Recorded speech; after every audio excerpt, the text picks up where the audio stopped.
Good morning, everyone. I am Vaibhavi Shinde, Events Coordinator from Student Alumni Relations Cell, IIT Bombay. I would like to welcome you all for the flagship event of SARC, Alumination 2022.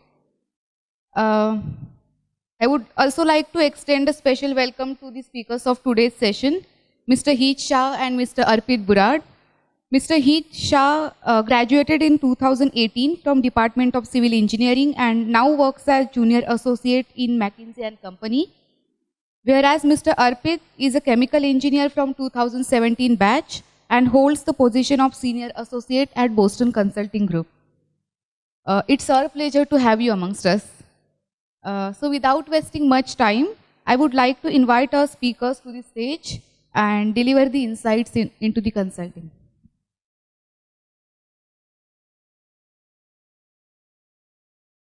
How many of you believe it was too formal? Thank you.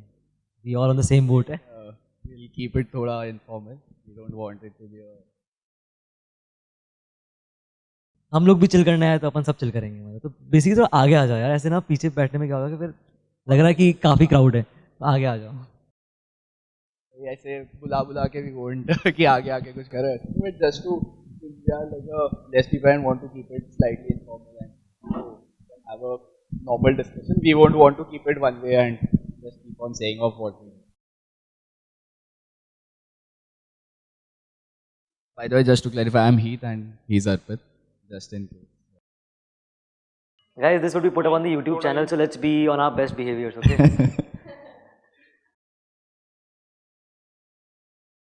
Yeah, I think let's at least start with what are you guys focusing? I'm assuming since few of you are here, so you would be thinking of consulting as a prospective career option.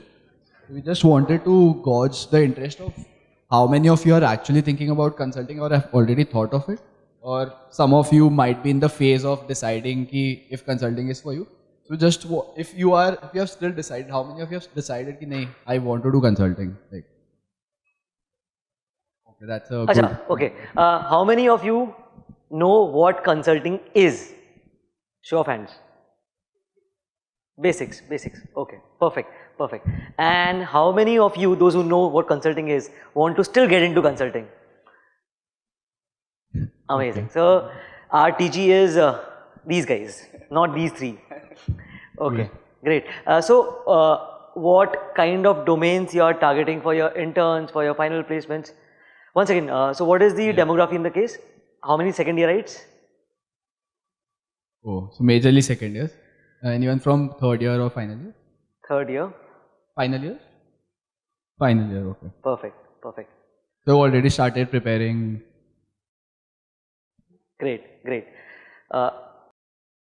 Okay, so for those who know what consulting is, can we just have a quick statement from you, according to you, what is consulting all about? Okay. On business problems. Great. Giving advice on business problems.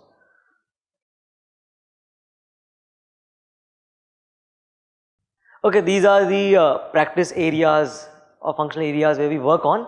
But yeah, broadly very right that these are some of the key areas which we work on. Great. Anyone else? Anything anyone wants to add? Okay, I think we'll try to cover according to us what consulting looks like. So these are the 4 broad categories of the kind of cases which you are going to get. So most of the times the demand from the management would be a very bold ask, right? That I want to cut down my cost by 20%. That's a bold ask from you. And then these are the people who have like 20 years of experience and they are not able to reduce the cost. And then they hire the consultants to do that job in 6 months, 1 year. A pretty bold thing to ask for. The next thing is these problems are not very straightforward. Nobody in the industry knows the answer to. But again, you have to come to the answer. And that's what makes consulting a very complex kind of a job. Every 6 months or every 9 months, you will get assigned a different job. So there is a constant process of learning and unlearning and then learning. So I mean, Heet, if you can just tell your experience at Mckinsey, so the kind of projects which you have done so far. Right, so let's talk about So I've worked on two different sectors completely. So for 3 months I worked in a pharma client. It was more about a tech side where we have to get the whole factory. We have to digitize the whole factory. Like it was obviously a year long, a year and a half. But I was there for 3 months and I have to know about pharma and how that works. And the second project I was on a chemical project. So it's a chemical based company where we are helping them optimize their product mix and also helping them set up a new plant in a different country. So the kind of things you are doing are completely different from digitizing to optimizing and doing a whole project management. So in like span of 5 to 6 months, you get to know or do very different kind of and in different sectors. Yes, I mean same for me. So I have done industrial goods. So work with a steel client. Then I have worked on a sugar player. Worked with a sugar player for their new product development strategy. And then in my intern, I worked with a startup. So I mean the domain is pretty huge. Again, that makes consulting slightly complex because every 3 months you are trying to work on a new industry, trying to come across a new functional area, learn that, implement that, and unlearn it and move on to the new practice area. Again, transformative. So there is this straight line which all firms are going on. You step in and you change the course of action, and hence transformative. So for example, in 6 years of, for example, he is working on a project management case, right? So there is no plant or no site as of now, but after 6 months, you could clearly see the transformation, right? There is a new structure which is erected, product coming out, etc. So that way, the process is transformative. And finally, nobody knows what the right answer is. Nobody, even the CEOs do not know the right answer. You just have to make a good guess, and that's what you can do. And on a side note, because it's transformative, people at client side don't like it because you're changing. There's a Newton's law. They want to be in their inertia. They don't want to get changed. And that is the reason. Like middle management has some people like who are transformative, but some will always face that challenge of dealing with people. So for example, let's say if I do a study and I chart out a graph which states that the CGPA which you receive is good if you study 10 plus hours, okay? And then I come to this boy and ask him how many hours you study, and he's like 4 hours. He said, no, our recommendation is study 6 hours more. Will he like that statement or not? Exactly. So everybody tries to remain in the status quo, and hence they would try not to help you. They would try to figure out why I can't give you additional 6 hours because I have 2 hours to give to Institute Cultural Council, 2 hours to attend to Alumination, 2 hours to attend to this, and hence I don't have time. But again, that's our job then to prioritize things and all. One of the most important skill set, apart from all the problem solving and everything, is people management in consulting. So how you handle people is the biggest. Yeah, these are like some of the major consulting firms in India. So there is MBB, which is Mckinsey and BCG. Then there are the big fours, EY, Deloitte, KPMG, and then there are also others which are Carney, Accenture, A&M, Mastercard. So others are slightly niche in terms of Carney is more into operational, and obviously they have other projects, but it is more like a niche in terms of they do certain kind of projects. For example, Accenture is mainly into tech, digital heavy projects. Mastercard would be in terms of payment gateways, etc. Right? So for example, the MBBs mostly do some sort of a strategy piece. Now they are also moving into implementation. Now I think implementation has become a major chunk of every firm, and because obviously only strategy is not well documented, so people have started moving territories and changed their scope and having implementation. And Big Four is all about audit, and they have their own process improvement arms as well, but mainly into audits and reportings. So this is what we discussed, right? In consulting, you could be, for example, if you get into consulting, you would find yourself in one of these row column matrix, right? So it could be divided across functional areas, and then there is for example, so first talk about what are functional areas? So functional area could be, for example, cost reduction project, project management. Third could be HR transformation. Anything else? IT, finance. So basically you can see marketing, sales, IT, strategy, people. These are your functions, and there is industry. There are different kind of industry. It could be industrial goods. It could be industrial goods, banking, then there could be technology, media, anything else. I mean, multiple, any industry which you can think of, plot this over here and these functional area and just join them. The intersection would be somewhere a sort of a case. For example, cost reduction for an IT giant or a market entry for a steel player. Something like this, right? So you would be solving a case for any of these intersection of rows and columns. So now if you see that there are different functional areas, different industrial areas, and every 6 months the project is going to change. So now when I as a firm I'm going to look out for recruitment, what should I ideally look at? Because every 6 months the project is going to change. I am not looking at one key skill which you have. You can say कि मेरे को metallurgy का पूरा experience है, but that is not going to count, right? Because we are not looking for that. So what in essence they look at? Yeah, obviously first is problem solving, because everywhere you go, everything you do, you have to use your first principle to solve problems. Second is effectiveness. So there is if you go somewhere, there are a lot of problems. You have to find there's an 80-20 rule called Pareto. You can address the 80% of the problem by solving 20% of the things. So that is an 80-20 rule, and that is where the prioritizing and effectively solving the problem comes in. And third is presence and communication, which also includes the people management, because the better you communicate, the better you handle people. And also, so you will see at many places, and that is what I've experienced as well.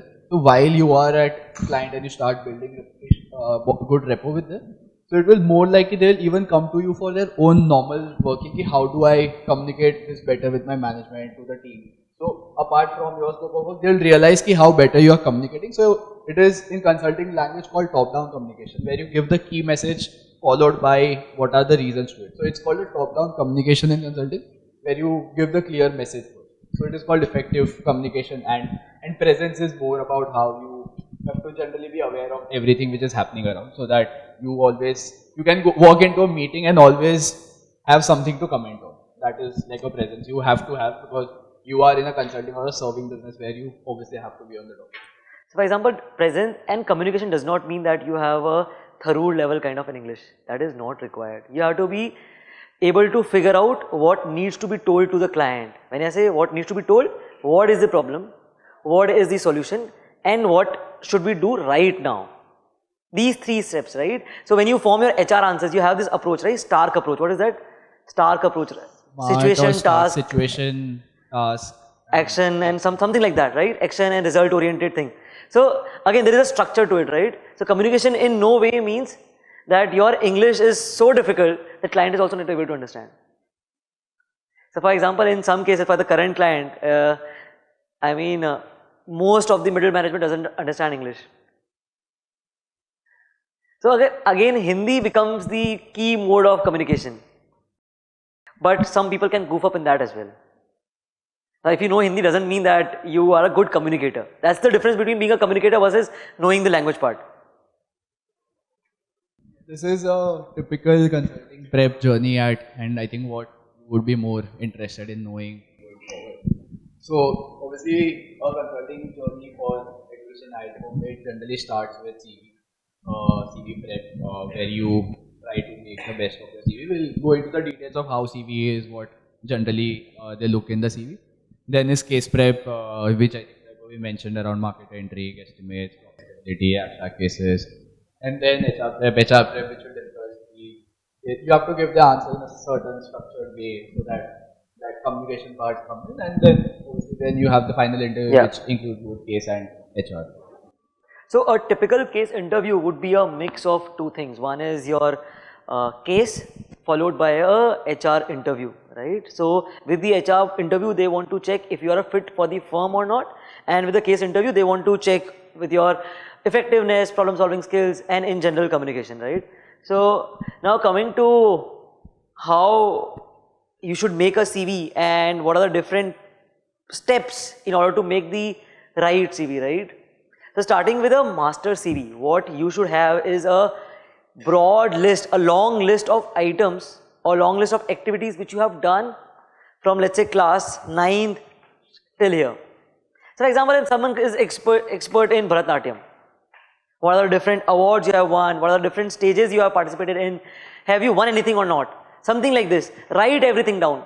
Do not start making the one-liner point as of now. No need to do that. Just make a full point, right? The first activity is to write those 100 things which you have done from class 8 to till here, right? And if you have some achievement, like in class 6 you were some NSO awardee, put that up also. All major achievements, all major skills which you have, just put it down on that piece of paper. Do not think about I have to put it in one line, just write the statement down first. First is that is master CV. Next is in terms of deciding the buckets. So for example, when you are saying that I have done this, there would be a common connecting point across many of these, right? So for example, I have played cricket, I have played basketball, I have played hockey. What is the common connecting thing? I excel at sports, which indicates to the interviewer that this guy, in one particular area, he has done multiple things. Another thing, for example, if I tell, okay, I joined my cricket team in class 11th, I became inter-IIT captain in IIT Bombay for the cricket team, and then I scored the highest number of runs in cricket, then I was awarded man of the series. What is the common link? Cricket. Then it shows the company that in cricket, you have went so deep dive that you have won all sorts of awards and rewards. So that is what the firm is looking at, right? One is the breadth, either breadth or depth. That cricket is the domain. So one is the deciding common buckets. I think that's in terms of buckets, there are 4 major buckets which are in focus. One is academics. Second is the business exposure you have. That includes your internship or any venture which you have done or led on. Third is your ECA, which I think you mentioned about cricket. So ECA in terms of cricket, cultural activity, it can be dramatics, dance, whatever you are doing. And fourth is your leadership quality. That is because of the ownership which you have. That comes from your PORs which you have in college. These are the 4 major buckets in which you are normally evaluated or your CV is evaluated on. And obviously breadth is one thing, but the more the depth you have, that shows the spike. You might have heard a lot about spikes. So you have to have some spike in any of this.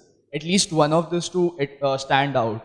And the spike majorly means you are in the top 1% of that. So if say a cat, so if your spike is a cat, so you have to be a 9+. If your only spike is a cat. I'm just giving an example.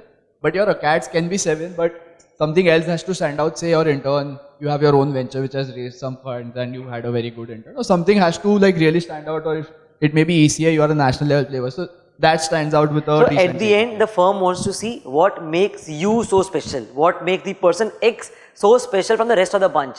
You could be a 6 and you can still get a consulting shortlist. And from all consulting firms. Why? Because for example, you might have excelled in terms of POR. You had a second year POR, third year POR, fourth year POR with awards and all. That shows your commitment towards your responsibility, right? And hence, 1 or 2 spikes is the number which firms typically look at. Again, there is no hard and fast rule to that. Yeah, there is no hard rule, but generally these are the 4 buckets in which you have to see where you are, you can be in the top 5%, 10% of each of it, then also you might get it. Or you can be in top 1% of it and like in the 20% of each of it. So it could vary, but there is no hard rule, but you have to focus that there are 4 buckets and you have to think or plan your things accordingly. So once the bucketing part is done, right, when you have divided your master CV into these 4 buckets, right. So for example, ECA ka name could be changed to cricket. It's just a template, right, it could be changed to anything. So now once that is done, now you start getting that 2-3 pager thing into 1 page. When I say 1 page, you try to get every point on the 1 line. That makes your first draft. When your each point is so concise that it comes to 1 line, that means your first draft is more or less ready. When we say, okay, what should we typically put in a point, right? Just remember one thumb rule, either the point should have a skill or an impact which is highlighted. skill or slash and impact. There should not be any point which does not highlight skill, nor does it highlight impact. There is no point of that. That's a redundant point. Remove that. So for example, let's say I played cricket. The skill is very random, right? It does not show to what level, what do you play. It is not highlighting skill. What is the impact? Have you won anything in that? So it's not a point, right? I was class monitor. What is the skill? What is the impact? Skill could be monitored 50 plus students in class 7th, semicolon something, which impact you can also show. Increase attendance by 70%. Or increase or provided opportunity of 0 period to XX students. Something like this. This could be a good point, right? I mean, think from that child point of view. So this is the first draft. Skill or impact should be there. Wordsmithing. One way to write a point could be, I led my school cricket team. A second could be, spearheaded the 20-member squad of a premium engineering college. Now the point is same. I mean, I led my cricket team. But how you put up those points, right? So that is a iteration, and you put in this word like spearheaded. So you can make a whole action verb, and I think there are certain kind of words which you try to use it to make it a look feel better. That is what we think. Then iterations, I think generally there is a process you get it reviewed by a lot of people, so that you have that perspective of how it is. It could be your seniors in college, it could be seniors who have graduated, or people you know from other college who are into consulting now. So that will a third person perspective of एकदम एक बार में CV देख के what are they feeling about it. And you can clearly, if you even look at your friend's CV, you can make it out कि अच्छा कैसा लग रहा है. Even doing your friend's CV review is a good way to just give it a thought कि अच्छा कैसा लग रहा है. Start with a peer review first and then show it to your senior, your super senior, for example, 4th year writes. And if, for example, if you are making a 2nd year CV, show it to 3rd year people, 4th year people, and then reach out to alums if you at all you want to. I think the guidance from the 4th year would be enough to make the right CV as much as you need, but at least for internship. But even for like final year students, you can reach out to, you will know people who have just graduated, you can reach out to them and then get your CV reviewed by them. That will give you a good perspective since they have even seen the industry now. So they will give you a But this point is very important. I mean, you should create multiple versions of your CV, get it reviewed by as many people as you can. After one point, you will also realize that there are many major changes which are coming in. There might be hygiene changes, which is okay, but there are no major structural changes which are required. Once your CV is at that stage, your CV part is more or less sorted. I think I will just take a pause here, and because this is one of the important step towards consulting shortlist, and you might have a lot of questions around this. So just want to stop here and take any questions around CV prep in general. Achha, how many of you have made your CV so far in 2nd year? In 2nd year, what is the timeline for interviews? This is, you have made the CV for the 2nd year. Okay. For 2nd year, summer internship. Got it. And has the interview started like the process? No, starts late in January. Got it. Amazing, amazing. So you have all made the CVs. So now it's a good time to do a sense check whether each of the points which you have mentioned in your CV is following these archetypes or not. Right? Any questions at this point? Generally, one pager is preferred because that would be more concise and you will highlight only important. And one pager is good for a reviewer also to look at instead of a 2-page. We have seen how 2-pager looks like, and it's like a very laundry list of what all you have done. That doesn't make sense. Instead, highlighting what is important in one pager is 2-pager might be good, for example, when you are targeting a very core niche firm and your skill sets are in line to what is required, right? For example, if you are applying for a research firm, then it might be required, right? For a 2-pager to show them what you have done in that particular area. Otherwise, for major of the firms, 1-pager does well. Well, basically a 2-pager is more depth which you can show in terms of your core skills, and that way it can. Any other questions in general in life? Do you want this to stop right now? Okay, okay. Coming to the next thing, next important bucket to cover is the case preparation. Have you solved any of the case? Have you read? Okay. How many of you know about case interviews cracked? Okay. Okay. So you have gone through the book. How many of you know Victor Chang? Okay, so these are the few names which you will start listing once you come to the third year, because for example Victor Chang has this sort of a playlist which is a guide to consulting and how to solve cases in general, right? So Heet, you want to say something about case prep? About case prep I will definitely add, but I have personally not liked Victor Chang videos because they are time consuming. Because you will realize there are long hours of Victor Chang videos and it has now become very old and very methodical. Otherwise, I would suggest you see Case Interview Crack, which is in a much refined and a better way to solve cases. They also have their YouTube videos which they show live how a case should be solved. And in my opinion, those are much better than Victor Chang videos. So Victor Chang video is more theoretical. You will get to know aisa hota hai, but it doesn't apply to how case solving is actually done. And the frameworks are very old and redundant. So you should ideally prefer Case Interview Crack, and there are more other bunch of books which you can follow. Anything to add to case prep part? Yeah. In terms of case prep, there are 2-3 major buckets, which is guesstimates, profitability, abstract cases, and market entry. Now, abstract is, as the name sounds, is abstract, and there could be a variety of abstract cases. It can be pricing. It could be as random as I want to bid for Virat Kohli for. Also, for example, something like this. Just Bangalore. I want to watch a movie tonight. Which movie I should watch? Anything random. I found a remains of a dinosaur. How to use it to maximize my profits. Could be anything as random as that. So abstract can be anything. Like I have received a case in an interview which asked me, I'm the party, I have a political party, and we want to win elections coming in next 3 years. Please help me plan a roadmap for it. It's an abstract case, right? It is not falling into the business purview, right? So for example, remaining 3, they are some sort of connected to the business point of view, right? For example, let's say profitability. Here the case statement would be that your client is struggling with profitability part, right? It could be either revenues, it could be either cost or a mix of both. So now that's a problem statement.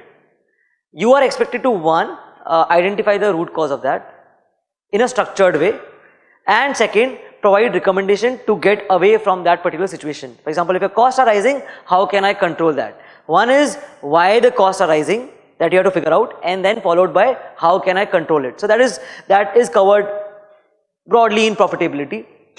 In market entry, it could be a case something like that. Your client is XYZ player and they want to enter into a new geography, new product, new consumer segment, anything, right? And what should be your strategy? Again, 2 parts to it. One is whether it's advisable to go or not.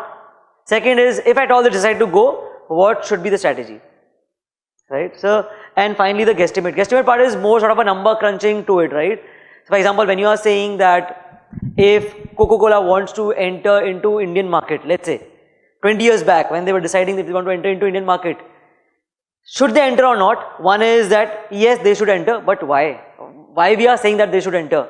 There should be a number backed system, right? That this is the $200 billion market, beverage industry, no major players. You could have monopoly in that, right? Something like this. So guesstimate will involve all those sort of numbers and arriving at those numbers from a structured point of view. I think last point is important and to focus on that. You arrive at a number, but it has to be in a structured way with a specific reasons of why you are assuming certain things, and that is the way. We will obviously solve a guesstimate now to show you how to solve a guesstimate, and there are some numbers around guesstimates we can provide you. You will find it everywhere. These are some basic assumptions which you start with. India population, what is the area? There are different major metro cities population. Then what is the income division? What is the age division? Like what percentage population is in what age bucket? And then going forward, there's more data sheet which will provide you, which is generally helpful for you to do a bottom-up analysis where you start with the population of a city or a country and then you drill down to find the right target audience. This kind of data, like what is the literacy rate and GDP, major occupations. So these are the kind of major data points. I mean, you should always, for example, not all these points, but you should have idea about some of these numbers. For example, when you are saying you can't go wrong with India ka population, you can't start with 50 lakhs, right? That is a business sense that you should have, right? So these numbers are just to provide you that this is a broad figure which you should aim at, right? For example, if you are targeting some particular income class, then for example, how many percentage of population falls into that particular income class, you should have a basic idea about that. You can't go very much wrong with that. So this is very important to have a general sense check of every number, because I remember in my earlier interview, I was interviewing for market school and they asked me to estimate cylinder markets, like gas cylinder market in India. And I assumed in urban areas, everywhere everyone is using gas pipelines. Because I have seen that. So it was a very wrong assumption in that case, because then I realized, nahin, everywhere the gas cylinders are used instead of pipelines. And the number was very off than what actually is. And he questioned me, do you really think everywhere there is pipeline?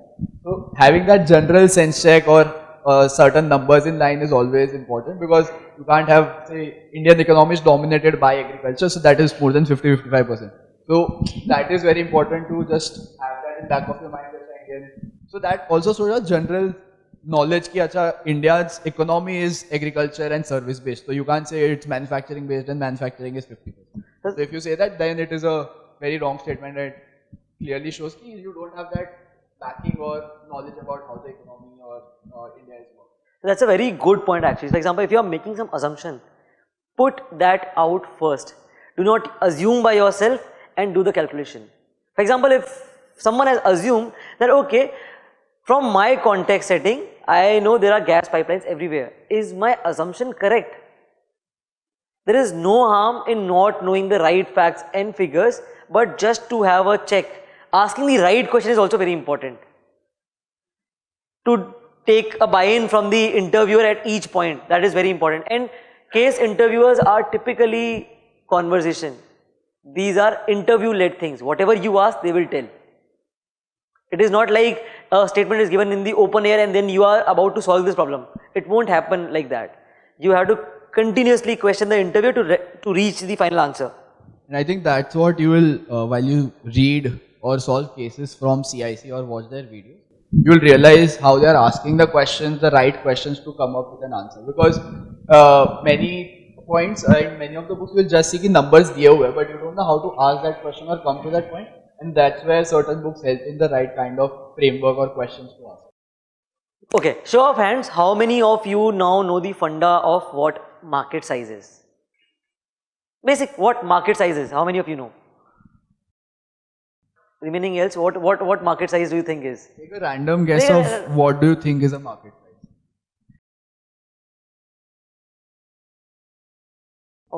Okay, fair enough. In the economy, or for example, if we are looking at market size of toothpaste, that means?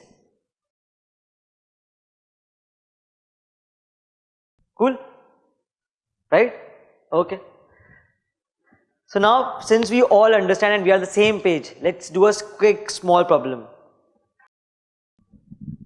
Okay, so there is a village which has only 20 people and they wash their dishes by ash, generally how it is done. And they get ash from the fires and it's almost free of cost for them. So now we want to find the market size of the dishwash in that village. So what will be the market size of dishwash in this village where people are using ash for washing their dishes? So for example, let's take the example of Vim ka dishwash. Okay? So now what according to you would be the market size?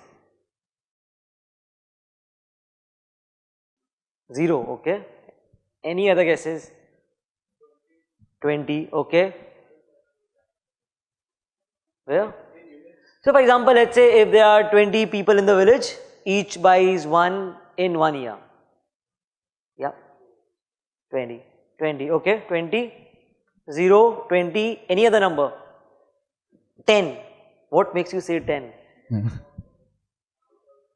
Not all of them. So you assume that 50% of them are going to use dishwash. Okay. Fair. Okay. Anything else? Apart from changing the 50% number to 25%, 30%. Let's leave that. Any other logic? Any other logic? You have any other number? Okay, 20, 0 and 10. 20, 0 and 10. Let's see. So the initial statement was market size is defined by how much it is consumed, right? What is the demand of it and how much it is consumed? Consumed, right? It is how much it is consumed, that is the market size of it. How much it is consumed? And hence, if asked market size, it's not 0 factorial, it's 0. What is 0 factorial? Yeah. Okay. What we mentioned 20 is your market potential. So while we talked about the Coca-Cola case, like what is the market? So they are trying to find what is the market potential and not the market size. If we are already, say they were already drinking thumbs up and then we are estimating Coca-Cola size, then you can probably say that this is my market size. But if no one is consuming any aerated drinks, then you have to like do a bottom up and say that these are the possible people who can drink Coca-Cola, which is in this case number of people who are washing their dishes but with a different product. So this is my potential, not everyone will buy. So then after potential you will come with addressable market. Assuming say what he took a number, right, 50%. So 20 is my potential demand.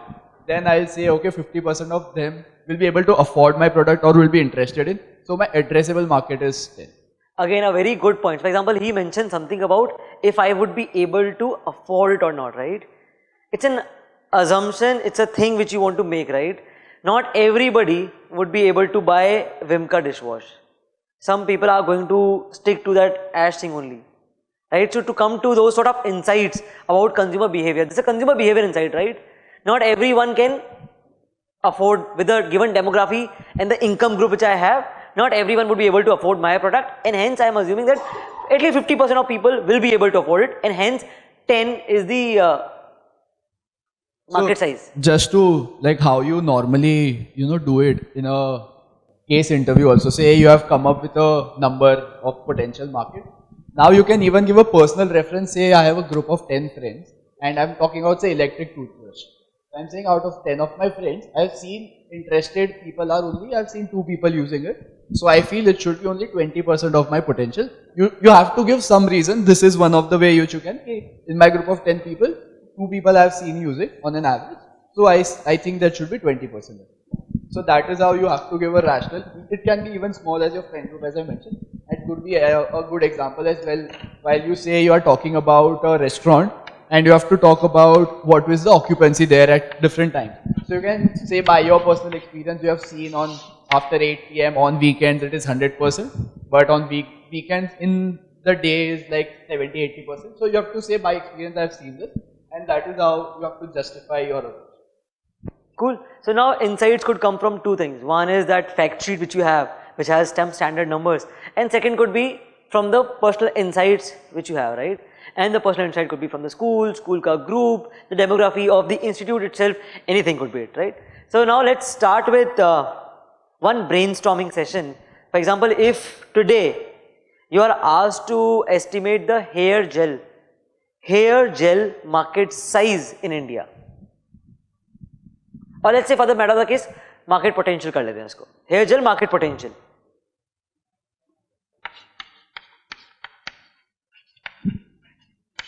अच्छा, by the way, what is easier to determine, market size or market potential? Perfect. Okay. So let's talk about market potential. For example, if you want to find out hair gel market potential, what will you look at? Let's start listing down you can keep on telling us what factors will affect market potential for hair gel. Like what are the levers which will affect Demography. Demography is a very broad term, but like what? Gender. When you say gender, what does it mean? Male. Okay. So only males will use it, right? Okay. Okay.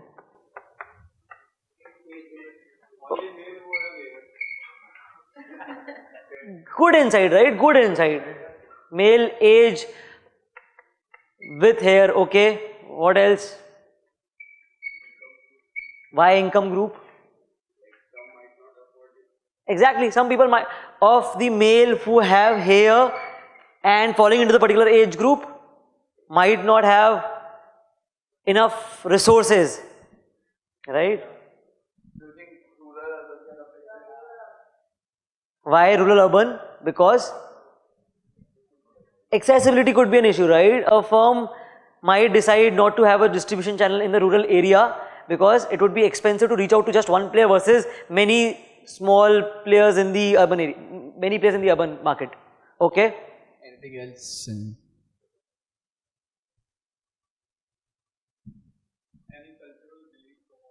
Any cultural belief? So I guess this is coming from some case interview crowd book, yeah?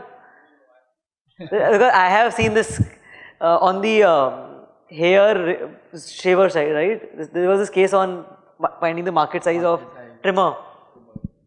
because a certain religion doesn't allow you to use it, so you take a percentage, 10% out of this religion, and they will So, nice inside. so that would be a good idea, but I don't see any.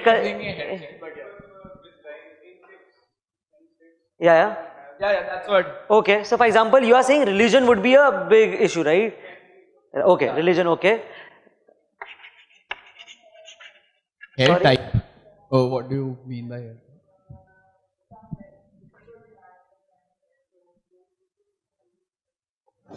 Okay. So good insight, but again, this number would be so small, but it's okay to take that into account. So for example, any past allergy, something like this, fine. So now let's take a